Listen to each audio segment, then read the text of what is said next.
Alors, pour maintenant, l'instant, on est sur on a l'affaire. Moi, je suis à disposition. Je ferai. Si vous me demandez de faire quelque chose, je le ferai. Moi, je sais pas moi qui prends les risques ici, c'est vous. Hein. Je ne vais pas moi faire la leçon aux autres. Ils dire il n'y a qu'à faire ci, il n'y a qu'à faire ça. Au nom de quoi? Donc voilà. Moi, je suis à la disposition. Je ferai ce que vous me demandez de faire. Je vais parler, je vais partout où je passe, je raconte ce qui se passe ici parce que vous avez l'air de croire que tout le monde est au courant, mais pas du tout. Hein. D'abord, Vallourec, autrefois en France, c'était un monument, c'est comme la Tour Eiffel. Hein. Maintenant, Vallourec, tu demandes dans la jeune génération qu'est-ce que c'est. Les gens ne savent plus. Ils ne savent pas ce que vous fabriquez, ils ne savent pas qu'il y a un laminoir, ils ne savent pas ce que c'est que des tubes, comment ça s'en mange, pourquoi on en a besoin et tout ça. Donc il va falloir expliquer tout ça. Et vous, qu'est-ce que vous allez faire maintenant? Continuer de se battre, hein, Vallourec vivra. C'est ça. Ça dépend que des travailleurs. Attends, il n'a pas le micro, le gars. Si on est licencié, on va rien faire parce qu'il n'y a pas de travail. Il n'y a pas de travail ici dans la région. Donc nous, le seul moyen pour pouvoir vivre après, c'est qu'on nous donne quelque chose de bien pour partir, pour pouvoir faire des formations, pour pouvoir retrouver pour avoir de l'argent déjà pendant un moment pour pouvoir vivre, parce que du travail, il n'y en a pas. Il n'y a pas de travail ici. Voilà. Il y a de moins en moins d'industrie. Le vrai problème, c'est comment on relance l'industrie dans la région. Ouais, mais aujourd'hui, la question, elle n'est pas là. Aujourd'hui, elle est là. Comment sauver notre outil de travail? Voilà, comment l'outil de travail est plus important. L'outil de travail est important. C'est pas quand Vallourec sera fermé, il y en aura d'autres qui vont avoir. Vas-y, explique. Vallourec qui parle. Aujourd'hui, nous, ce qu'on veut, c'est se battre pour pouvoir laisser le laminoir ouvert. Parce que sans le laminoir, tout le reste, il ne pourra pas suivre. L'État a donné de l'argent à Vallourec pour qu'ils investissent justement dans les laminoirs, dans tout ceci. Vallourec a été l'investir à l'étranger. Est-ce que monsieur Mélenchon, vous trouvez ça normal? Non. Est-ce que vous pouvez nous aider à réclamer cet argent-là à l'État? Parce que est-ce que l'État peut subventionner tout ça alors que ça a été investi Exactement. à l'étranger? C'est pas normal. Non. On a un savoir-faire, on a une méthode de faire, on a les laminoirs, on a tout ça. Nous, tout C'est reste, de pointe mondiale, hein. bien sûr, qui se fait là. tout le reste, il a été investi en Allemagne. Il a été investi au Brésil, En Chine. il a été investi en Chine, et nous on a quoi? À part aller à Pôle emploi dans quelques années, voire un an, et je suis généreux. Mais comment on peut faire? Dans 2 ans, tout fermera. Tout. Ça va commencer par le laminoir, ça va s'enchaîner Il n'y sur a la pas de Turquie. raison. Donc dans 2 ans, tout le site qui est ici, vous êtes venu voir, va fermer. Est-ce que vous ne pouvez pas nous aider à réclamer cet argent public? Bien sûr. Parce qu'il faut qu'il soit investi en France ou en Europe, mais en France surtout parce que nous on a des familles, on a des crédits, on a tout misé notre vie là-dessus. Est-ce que vous croyez que vous pouvez nous aider à pouvoir réclamer cet argent-là? Donne voir le micro. Écoute, bien sûr que je le crois et que je le ferai de tout mon cœur. Et tu as tellement raison. Vous avez tellement raison. Parce que non seulement ils sont en train de remettre de l'argent en pot, comme Burel vient de me l'expliquer, hein, ils remettent de l'argent en pot. Mais rappelez-vous que l'année dernière et cette année, ils ont touché des sous CICE. Et puis pas qu'un peu, hein. Pas qu'un peu. Ils vont encore en toucher. Vas-y, dis voir les sommes. Et ils vont encore en toucher. Ils ont touché, cette année, ils ont touché 4,5 millions et l'année dernière 3 millions. Et cette année 2015, on ne sait pas encore les sommes, ils parlent de 6%. Au lieu Les de actionnaires, 4%. ils ont touché combien? Les actionnaires ont touché 12,2 milliards en 12 ans. Et voilà. Ce qui fait 30 000 euros Et voilà. pour 6 000 salariés pendant 10 ans. Le vrai Sans problème, rien c'est les faire. actionnaires. 300 000 euros. Attends, redis voir ça. Si on avait distribué cet argent aux salariés, ça faisait... Ça faisait pendant 10 ans 6 000 salariés qui touchaient 30 000 euros à l'année. Mais nous on s'en fout de ça, nous ce qu'on veut c'est Mais garder c'est notre les boulot, actionnaires. c'est pouvoir faire des carrières de Ils se- 5 ans, c'est pouvoir faire comme mon père il a fait pour moi, faire rentrer nos enfants. Si jamais ils trouvent pas de boulot à Vallourec, là nous on s'en fout de toucher pendant 10 ans 30 000 euros. Ce qu'on veut c'est que ça reste ouvert. Non, c'est Ouais, pour mais- représenter la Ça chose. représente une somme énorme, On pourrait nous y faire compris travailler. pour payer le salaire de tes enfants demain. Exactement. Eh ben oui. Vas-y, continue à dire ce que tu as à dire. Bah, j'ai juste à dire ça, que tout l'argent qui a été investi à l'étranger devrait revenir ici. Je vois pas pourquoi la France donne des millions à Vallourec en tant que dette sociale et ceci, cela, et que c'est investi à l'étranger pour acheter des succursales en Chine, pour investir au Brésil, parce qu'apparemment au Brésil ça marche mieux qu'en France. Je vois pas pourquoi ce serait pas de l'argent public qui reviendrait ici pour moderniser nos installations, parce que c'est des installations qui ont plus de 40 ans.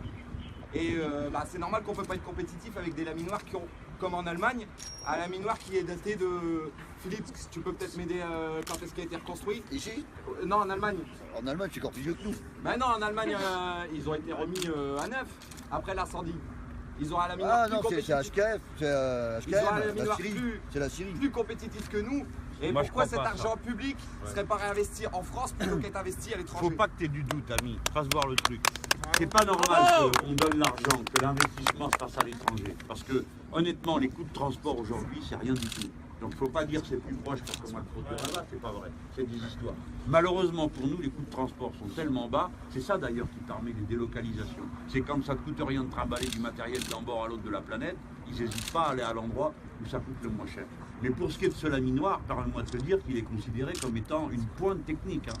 Parce que quand tu lis les documents qui sont accessibles, ce qui est fabriqué ici est considéré comme la pointe de ce qui est possible de faire dans le monde. Donc c'est pas vrai que ça ne serait pas compétitif en tant qu'outil de travail, hein, je te parle. Nous, notre direction, elle nous dit pas ça. Les entreprises françaises, nous, on regarde Alstom, c'est pareil. Essayez de regarder un petit peu le dossier Alstom en ce moment. Oh, je le connais bien. Juste une aparté.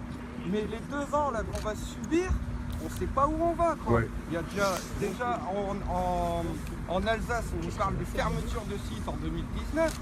On est tous dans le même cas ici. Que ce soit Vallourec, Alstom, Bombardier. Ben, l'Alstom, tu vois, c'est pareil, je connais bien. Moi, je connais surtout l'Alstom Belfort, parce que c'était ma région. Hein. Moi, j'ai habité à la Franche-Comté. Je connais l'Alstom Belfort, ils font les turbines, tu vois, modèle géant, qui est un à côté, quand ils l'installent. C'est des trucs qui se règlent au micron, c'est les meilleurs du monde. C'est d'ailleurs pas pour rien qu'on l'a acheté. Hein.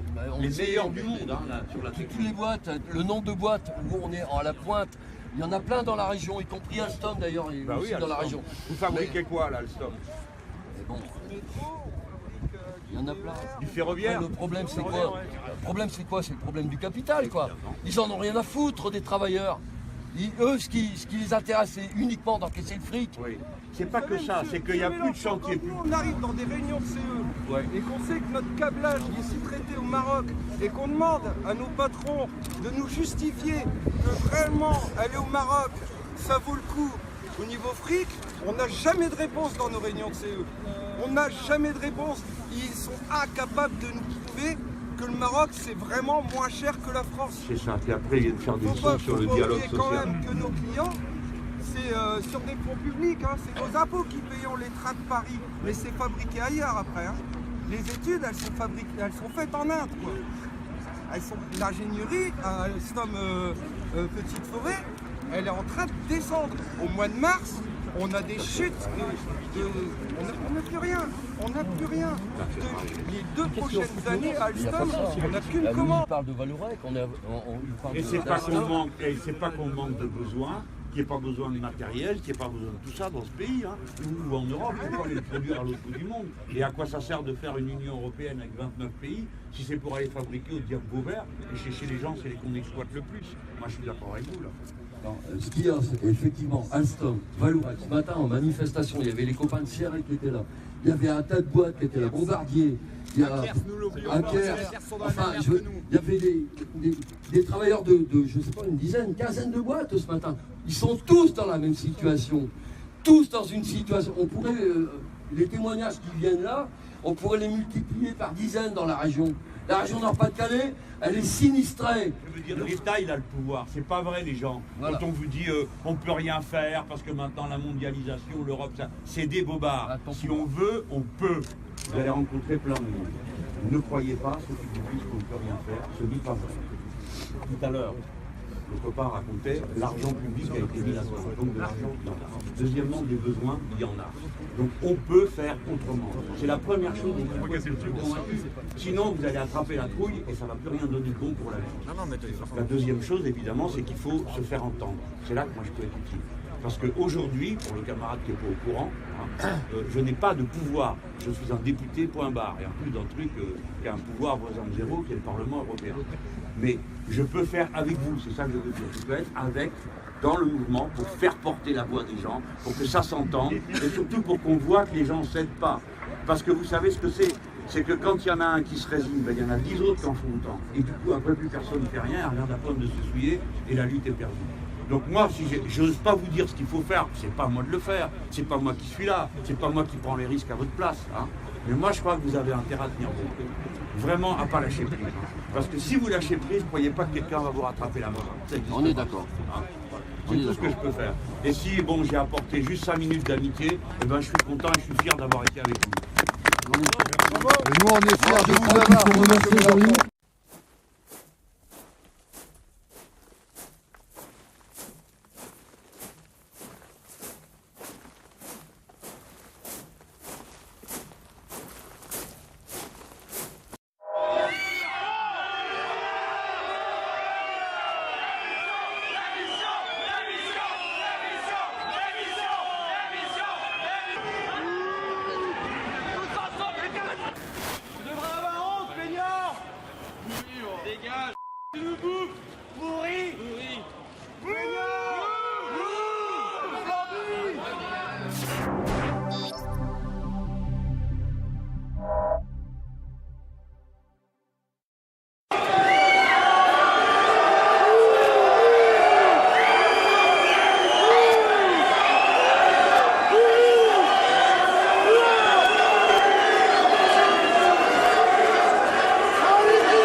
Il savait que sa venue ne serait pas une partie de plaisir. François Hollande n'a pas été ménagé une seule seconde par les éleveurs.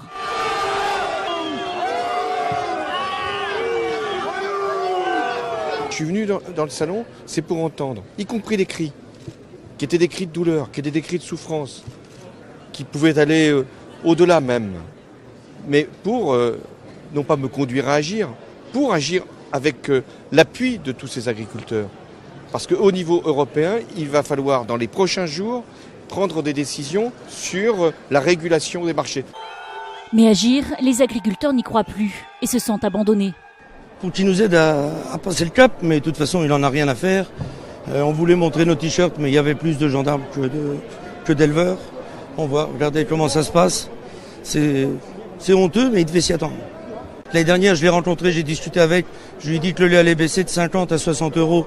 Et il m'a dit oui, c'est pas normal, et oui, ça n'a rien donné. Des sifflets, mais aussi des t-shirts et des banderoles pour crier leur désarroi. Les agriculteurs demandent même la démission du chef de l'État. Au fur et à mesure de la visite, les esprits s'échauffent. Des heurts éclatent sur le stand du ministère de l'Agriculture, qui se retrouve entièrement démonté. Les CRS doivent intervenir pour maîtriser les manifestants. Certains d'entre eux ont été interpellés.